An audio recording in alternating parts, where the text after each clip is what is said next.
My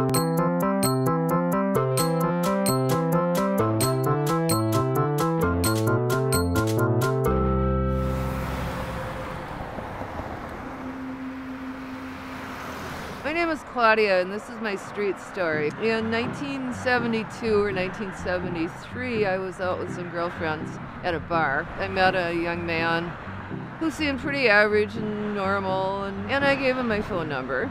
A couple of weeks later, he gave me a call and asked me if I'd like to go out for drinks and dinner. And we went to a bar down on Lake Street. He had a couple of drinks, and then he asked if I would mind if we had dinner at his place. So we walked to his house, which is right here on Lyndale Avenue.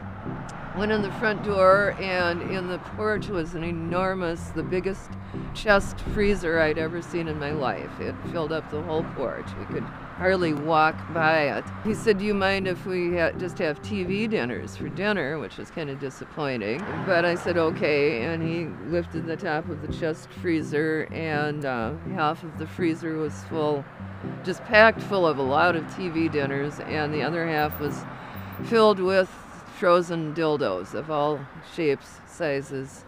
Truth!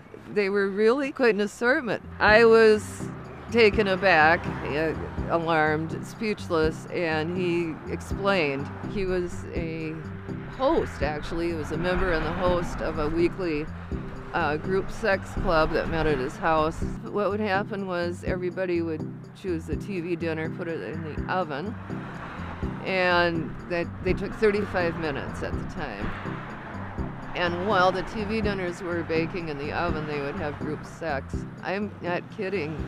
When the oven timer went off, they'd all put their clothes on and have their TV dinners and go home. And I bolted out the door and ran home and never saw him again, and never ate a TV dinner for the rest of my life. That's my street story.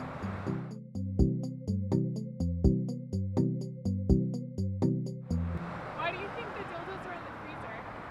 I believe it was to keep them fresh. I am not an expert on dildo maintenance.